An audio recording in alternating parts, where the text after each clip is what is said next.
వృశ్చిక రాశి వారికి అర్ధాష్టమ శని సంచారం మూలకంగా, అంటే కంటక స్థానంలో శని సంచరిస్తున్నటువంటి సమయంలో కలిగేటువంటి గోచార ఫలితాలు ఎలా ఉంటాయో విశ్లేషించి తెలుసుకుందాం. కంటక స్థానము, అర్ధాష్టమ స్థానము అని అంటే 4వ స్థానం అన్నమాట. ఈ చతుర్థ స్థానానికి ప్రత్యేకమైనటువంటి ప్రాధాన్యత ఉంది. ఏంటి చతుర్థ స్థానము అని అంటే, మనిషికి సుఖము, సంతోషము, ఆనందము ఇవన్నీ కూడాను కలిగించేటువంటి స్థానం. ఈ స్థానము లోపల శని ఉండడం కానీ, శని దృష్టి ఉండడం కానీ ఉన్నట్టయితే ఈ చెప్పినటువంటి విషయాలకు, ఆనందానికి, సుఖానికి మనిషి దూరం అవుతాడు. కనుక ఈ కంటక శని, అర్ధాష్టమ శని ప్రభావము ఈ వృశ్చిక రాశిపై ఉంటుంది. ఈ సంవత్సరము అనగా 17/1/2023 నుంచి 29/3/2025 వరకు 4వ స్థానం లోపల శనీశ్వరుడు సంచరిస్తున్నాడు. అంటే అర్ధాష్టమ స్థానము, కంటక స్థానం లోపల శనీశ్వరుడు సంచరిస్తున్నాడు. గనక ఈ శనీశ్వరుడి మూలకంగా ఈ రాశి లోపల ఉద్భవించినటువంటి వారికి ఎలాంటి ఫలితాలు ఉంటాయి, ఏ విషయాలపై ప్రభావాన్ని చూపిస్తాడు అనేది మనం ఆలోచించినట్టయితే, కుంభరాశిలో సంచరిస్తున్నాడు. అంటే వృశ్చిక రాశి వారికి 4వ స్థానం అవుతుంది. చతుర్థ స్థానానికి సంబంధించినటువంటి విషయాలపై ప్రభావాన్ని చూపిస్తాడు. తృతీయ దృష్టితో షష్ఠమ స్థానాన్ని చూస్తున్నాడు. తర్వాత సప్తమ దృష్టితో దశమ స్థానాన్ని చూస్తున్నాడు. దశమ దృష్టితో 1వ స్థానాన్ని చూస్తున్నాడు. అంటే దాదాపుగా 4 స్థానాలపై ఈ కంటక శని యొక్క ప్రభావం ఉంటుంది. అంటే ముఖ్యంగా మనకు 4వ స్థానంలో ఈ శని సంచరిస్తున్న సమయం లోపల ముఖ్యంగా అనేక విధములైనటువంటి కష్టాలకు మనిషి లోనవుతాడు. కష్టాల మూలకంగా, కష్టం అంటే ఏంటి, చాలా రకాలుగా కష్టాలు అనేటువంటివి ఉంటాయి. మనం అనుకున్న పని నెరవేరకపోవడము, ఒకవేళ నెరవేరినప్పటికీ చాలా ఎక్స్పెండిచర్ అందులో పెట్టడం మూలంగా పని పూర్తి కావడము, తద్వారా కూడాను మనిషికి అనవసరమైనటువంటి ఆలోచనలు రావడము, తద్వారా ఏమవుతుంది, మనిషికి సుఖము, సంతోషము లేకుండా ఉంటాయి. తర్వాత ఇంటి వాతావరణం కూడాను ఒక వాగ్వివాదము, తర్జన భర్జనలు ఎక్కువ ఉండడం మూలకంగా ప్రశాంతత లేకపోవడం అనేటువంటిది కూడాను ఈ కంటక శని మూలకంగా కనబడుతుంది. ఆ పేరులోనే ఉంది, అన్ని విషయాలలో మనకు ఒక ముళ్ళ బాట కనబడుతుంది అన్నమాట. కంటక శని అంటే మనం ఏ పని ప్రారంభించినప్పటికీ అది సుఖమయంగా జరగదు, సుగమంగా ముందుకు జరగదు, అనేక ఆటంకాలతో ముందుకు జరుగుతుంది. అనేక విధములైనటువంటి విఘ్నాలు అందులో వస్తాయి. కాబట్టి మరి దీన్ని అధిగమించడానికి మనం ఏం చేయాలి, మానవ ప్రయత్నంగా మనం ఎఫర్ట్స్ పెట్టాలి. ఆటంకాలు వస్తున్నాయి శని ప్రభావం మూలకంగా. మరి వాటి నుంచి మనం డీవియేట్ కావాలి, వాటి నుంచి విముక్తులం కావాలి అని అంటే మనం ఏం చేయాలి, ఆ విషయానికి సంబంధించినటువంటి జ్ఞానాన్ని మనం పెంపొందించుకోవాలి. కాబట్టి ఈ ప్రశాంత వాతావరణం ఇంట్లో ఉండడానికి మనం ఏం చేయాలి అనేది కూడాను ఈ కంటక శని సంచరిస్తున్నటువంటి సమయంలో ఆచరించాలి. ఏం చేయాలి, మనము అనవసరమైనటువంటి ఆలోచనలను భార్య, పిల్లలతో, కుటుంబ పెద్దలతో డిస్కషన్ చేయకూడదు. వాళ్ళతో పాజిటివ్గానే మనము ఉండాలి. ఎప్పుడైనా కూడా పాజిటివ్గా ఉన్నట్టయితే తప్పకుండా మీకు సత్ఫలితాలు కలుగుతాయి. ఇకపోతే బంధువులు, ముఖ్యంగా దగ్గర వాళ్ళతో మీకు సహాయ సహకారాలు అందుతాయి. కానీ దాన్ని మ్యానిపులేట్ చేసేటువంటి అవకాశాలు ఉంటాయి. మీకు స్వక్షేత్రంలో శని సంచరిస్తున్నాడు, 6వ స్థానాన్ని చూస్తున్నాడు వృశ్చిక రాశి జాతకులకు. కాబట్టి స్నేహితుల మూలకంగా మీకు పనులు నెరవేరుతాయి. కానీ వాళ్ళు పదే పదే మీకు సహాయం చేసినామనేటువంటి విషయాన్ని నలుగురిలో చెప్పడం మూలకంగా మీరు మనస్తాపానికి గురయ్యేటువంటి అవకాశాలు ఉంటాయి. ఇలాంటివి సంభవిస్తాయి. కనుక దాన్ని కూడాను కొంత జాగ్రత్తగా ఆలోచించి, ఆ స్నేహితుల మూలకంగా, బంధువుల మూలకంగా ఎంత అవసరమో అంతవరకే వాళ్ళను మీరు తీసుకోండి. ఇక వృత్తిపరమైనటువంటి సమస్యలు, వ్యాపారస్తులకు వ్యాపారంలో ఇబ్బందులు, అంటే చేతిలో ఉన్నటువంటి వ్యాపారం సుఖమయంగానే జరుగుతుంది, లాభదాయకంగానే ముందుకు వెళ్తుంది. కానీ అందులో ఆటంకాలు, అవాంతరాలు ఎదురయ్యేటువంటి అవకాశాలు ఉన్నాయి. కాబట్టి వ్యాపారస్తులకు ఆటంకాలు తప్పవు, పనివారితో ఇబ్బందులు తప్పవు. ఇక వృత్తి ధర్మము ఎన్ని ఆటంకాలు వచ్చినా కూడాను మనం చేయవలసిన కర్తవ్యము మనసు నిలిపి పని చేయాలి, ఆలోచించి విచక్షణతో ముందుకు వెళ్ళాలి. కనుక మీరు ఇది పాటించినట్టయితే మీకు చేస్తున్నటువంటి వ్యాపారంలో కానివ్వండి, పనులలో కానివ్వండి ఇబ్బందులు రాకుండా ఉంటాయి.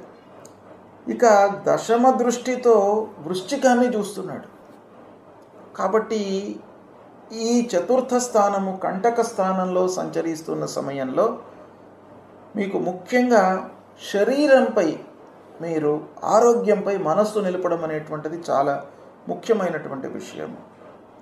అనవసరమైనటువంటి విషయాల్లో తలదూర్చడం మూలకంగా ముఖ్యమైనటువంటి పనులను మీరు ఇగ్నోర్ చేసేటువంటి అవకాశాలు మెండుగా కనబడుతున్నాయి.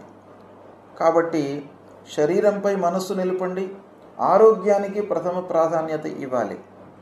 లగ్నాన్ని చూస్తున్నాడు కాబట్టి శారీరక రుగ్మతలకు ఆస్కారం ఉంది ఈ కంటక శని మూలకంగా. తర్వాత ఆది వ్యాధులు కూడాను, ఆది అనంటే మనకు మనస్సుకు సంబంధించినటువంటిది. మనిషి బాగానే కనబడతాడు కానీ మానసికంగా బలహీనంగా ఉంటాడు. అధైర్యము, భయము అనేటువంటిది ఈ శని దృష్టి మూలకంగా ఎక్కువ కలుగుతుంది. అది ఇక్కడ కనబడుతుంది. కాబట్టి ఈ సమయంలో కొన్ని విషయాలు మీకు మంచి జరిగినప్పటికీ స్వక్షేత్రంలో సంచరిస్తుండడం మూలకంగా కొంత మంచి జరుగుతుంది. కానీ ఎక్కువ కార్నర్స్లో, ఎక్కువ విషయాలలో మీకు ఆ శని మూలకంగా అనర్థం జరిగే అవకాశాలు ఉన్నాయి. కనుక దాన్ని దృష్టిలో పెట్టుకొని మీరు నిర్ణయాలు తీసుకోండి. కేవలము కంటక శని అర్ధాష్టమంలో 4వ స్థానంలోనే సంచరిస్తున్నాడు. తద్వారానే మనకు ఏదో జరుగుతుంది అనేటువంటి భయము, ఆందోళనకు గురి కాకుండా మీరు జన్మించినటువంటి సమయంలో ఆ శనీశ్వరుడి యొక్క స్థితి, ఒకవేళ ఉచ్చస్థానంలో ఉన్నాడా, మిత్రక్షేత్రంలో ఉన్నాడా, తర్వాత శుభ దృష్టిలో ఉన్నాడా, ఈ విషయాలను తెలుసుకొని తద్వారా ఈ గోచారాన్ని అన్వయించుకొని ఫలితాలను చూసుకోవాలి. భయపడకూడదు ఎప్పుడైనా కూడాను. భయం అనేటువంటిది మనిషిని ఇంకా కృంగదీస్తుంది. కాబట్టి భయానికి ఆస్కారం ఇవ్వకూడదు. మీరు అచంచలమైనటువంటి విశ్వాసంతో ముందుకు వెళ్ళాలి. మానవుడికి ముఖ్యంగా కావలసినటువంటిది ఏంటిదయ్యానంటే విశ్వాసము, ఆత్మవిశ్వాసము, పరమాత్మ విశ్వాసము. ఆత్మను నమ్ముకోవడము, పరమాత్మను కొలవడము, ఈ రెండు చాలా ముఖ్యమైనటువంటిది. మీ మీద మీకు నమ్మకం అనేటువంటిది చాలా గొప్ప విషయం. దాని తర్వాత భగవంతుడి మీద విశ్వాసం ఉంచడం అనేటువంటిది రెండవ గొప్ప విషయం. ఈ రెండు మీరు చేసుకున్నట్టయితే ఈ కంటక శని మిమ్మల్ని ఇబ్బంది పెట్టడు, మీరు దీని నుంచి అధిగమించడానికి అవకాశాలు ఉంటాయి. ఇక రెండవది, ఈ 4వ స్థానంలో సంచరిస్తున్న సమయంలో మనం ఏం చేయాలి? కొన్ని పరిహారాలు చేసుకోవాలి.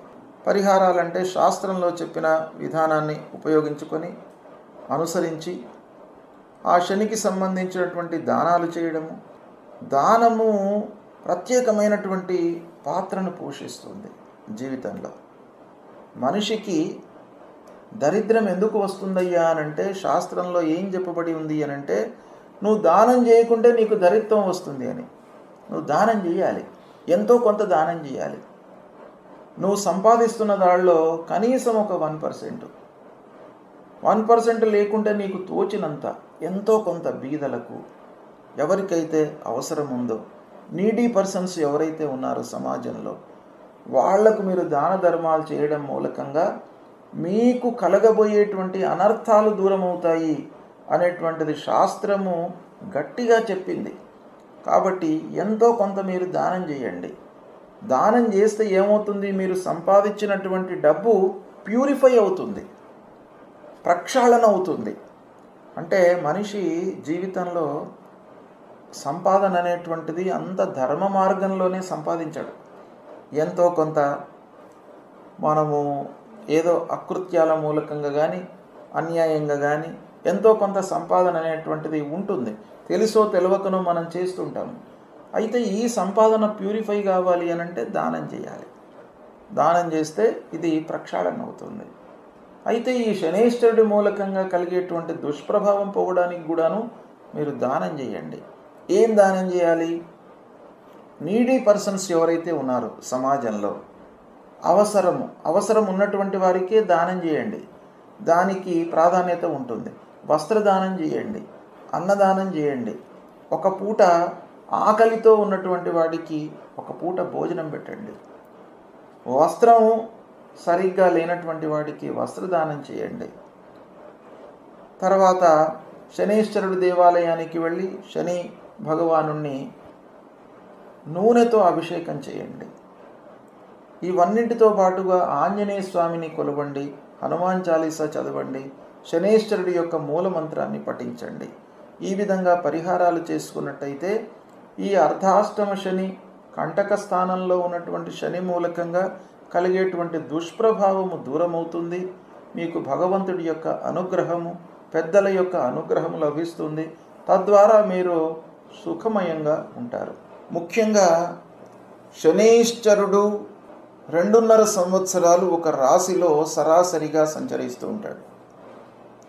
కనుక శని యొక్క ప్రభావము మానవుడి పైన చాలా ఉంటుంది. ఎందుకంటే ఎక్కువ రోజులు ఒక రాశిలో ఉంటాడు కాబట్టి ఆ శని భగవానుడి యొక్క సంచారము రాశులపైన చాలా ఉంటుంది.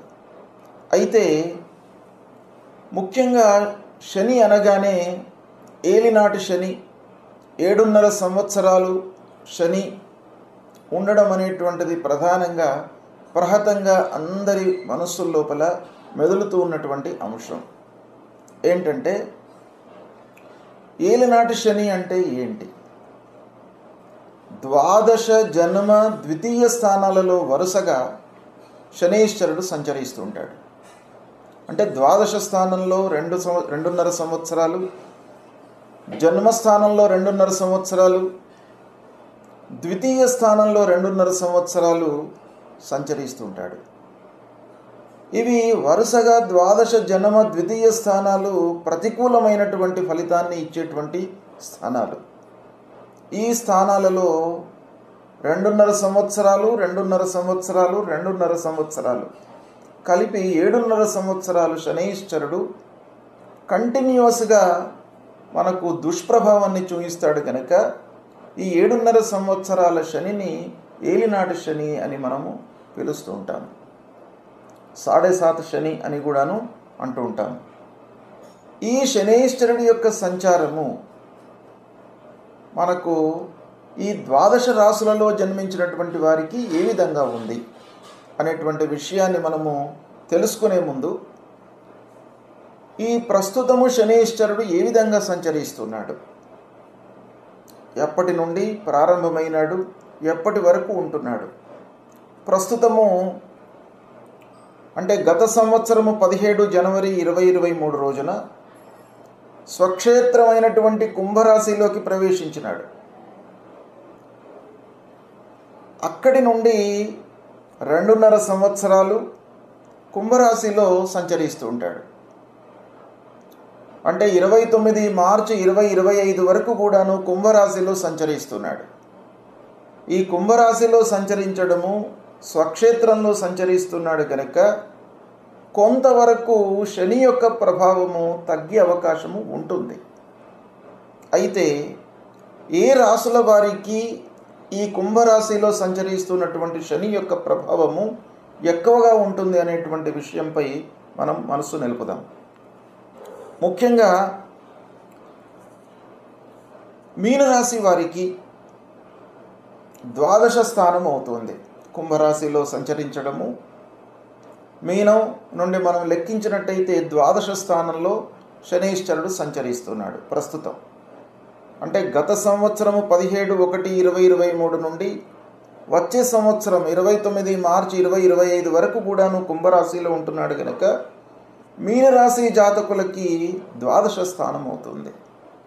ఇది ఏలినాటి శని యొక్క ప్రారంభ దశ. తర్వాత కుంభరాశి జాతకులకి జన్మస్థానం అవుతుంది. కుంభరాశిలో జన్మించినటువంటి వారికి జన్మస్థానంలో శని సంచరిస్తూ ఉంటాడు. ఇది కూడాను ప్రతికూలమైనటువంటి సంచారం. ఇది ఏలినాటి శని యొక్క రెండవ దశ. ఇక మకర రాశిలో జన్మించినటువంటి వారికి ద్వితీయ స్థానం అవుతుంది, అంటే ధనస్థానం అవుతుంది. ఈ ధనస్థానంలో సంచరించడము మూడవ దశ. ఈ విధంగా ప్రథమ, ద్వితీయ, తృతీయ దశల లోపల కలిపి 7.5 సంవత్సరాలు ఈ రాశులలో జన్మించినటువంటి వారికి ప్రధానంగా ప్రతికూల ఫలితాలను ఈ శనీశ్వరుడు ఇస్తూ ఉంటాడు. అంటే మీనరాశి, కుంభరాశి, మకర రాశిలో జన్మించినటువంటి వారికి వరుసగా ద్వాదశ జన్మ ద్వితీయ స్థానాలలో సంచరిస్తున్నాడు. ద్వాదశ జన్మ ద్వితీయ స్థానాలలో సంచరించడాన్ని మనం ఏమంటాం? ఏలినాటి శని అని అంటాం, 7.5 శని అంటాం. అంటే ఈ 3 స్థానాలలో సంచరించడాన్ని కలుపుకున్నట్టయితే 7.5 సంవత్సరాలు అవుతుంది కనుక దీన్ని 7.5 శని అని అనడము ప్రహతంగా మనకు ఉంది. అంతేకాకుండా ఈ ద్వాదశ జన్మ ద్వితీయ స్థానాలే కాకుండా శని ముఖ్యంగా అష్టమ స్థానంలో సంచరిస్తున్న సమయం లోపల కూడాను మనకు ప్రతికూలమైనటువంటి ఫలితాలు ఇస్తాడు. అర్ధాష్టమ స్థానము అంటే చతుర్థ స్థానము, దీన్ని కంటక స్థానము అని అంటారు. ఈ స్థానంలో సంచరిస్తున్నటువంటి సమయం లోపల కూడాను ప్రతికూలమైనటువంటి ఫలితాలను ఇస్తూ ఉంటాడు. అంటే ప్రస్తుతము కుంభరాశిలో సంచరిస్తున్నాడు కనుక కర్కాటక రాశిలో జన్మించినటువంటి వారికి అష్టమ స్థానము అవుతుంది. ఏది? కుంభరాశి, కర్కాటక రాశి జాతకులకు అష్టమ స్థానం అవుతుంది. అంటే అష్టమ స్థానంలో సంచరించడము ప్రతికూలం కనుక కర్కాటక రాశి వారికి అష్టమ స్థానంలో సంచరిస్తున్నాడు. అదేవిధంగా వృశ్చిక రాశి జాతకులకు, వృశ్చిక రాశిలో జన్మించినటువంటి వారికి అర్ధాష్టమ స్థానం అంటే 4వ స్థానంలో సంచరిస్తున్నాడు. ఈ విధంగా కలిపి మొత్తము ఈ కుంభరాశిలో సంచరిస్తున్నటువంటి సమయంలో ప్రధానంగా మీనరాశి జాతకులకు, కుంభరాశిలో జన్మించినటువంటి వారికి, మకర రాశిలో జన్మించినటువంటి వారికి, కర్కాటక రాశిలో జన్మించినటువంటి వారికి, వృశ్చిక రాశిలో జన్మించినటువంటి వారికి, అంటే ఈ 5 రాశులలో జన్మించినటువంటి వారికి శని యొక్క ప్రభావము ఎక్కువగా ఉంటుంది. అయితే ఏలినాటి శని అనగానే మనం భయపడవలసినటువంటి అవసరం లేదు. ఇందులో ఎన్నో మనకు పరిహారాలు, తర్వాత జన్మ సమయాన్ని కూడాను, జన్మ చక్రాన్ని కూడాను మనము లెక్కలోకి తీసుకొని ఆ జన్మ సమయంలో శని ఒకవేళ ఉచ్చ స్థానంలో ఉన్నట్టయితే, లేదా మిత్రస్థానంలో ఉన్నట్టయితే, లేదా శుభగ్రహాలతో కూడుకున్నట్టయితే, లేదా శుభగ్రహ వీక్షణ ఉన్నట్టయితే ఈ శని యొక్క ప్రభావము, ఈ ఏలినాటి శని యొక్క ప్రభావము చాలా మట్టుకు తగ్గే అవకాశము ఉంటుంది. కనుక ఏకంగా ద్వాదశ జన్మ ద్వితీయ స్థానాలలో అష్టమ స్థానంలో, అర్ధాష్టమ స్థానంలో సంచరిస్తూ ఉండడం మూలంగా మనం ఏమాత్రం కూడా భయపడవలసినటువంటి అవసరం లేదు. కానీ శని నైసర్గికంగా పాపగ్రహం కనుక శని యొక్క సంచారము ఎంతో కొంత మనిషి పైన ప్రభావాన్ని చూపిస్తుంది. ఎక్కువ రోజులు ఉంటాడు. అంటే పాపి, నైసర్గిక పాపి ఎక్కువ రోజులు ఒక రాశిలో ఉన్నట్టయితే మనకు అనర్థము ఎక్కువగా చేసేటువంటి అవకాశాలు ఉంటాయి. కాబట్టి శని విషయంలో కొంత జాగ్రత్తలు తీసుకొని ఈ గోచార సంచారాన్ని జన్మచక్రానికి అన్వయించుకొని ఫలితాలను చూసుకున్నట్టయితే మనకు ఇంకా కూడాను సూక్ష్మంగా ఫలితము మనకు కలిగేటువంటి అవకాశం ఉంటుంది.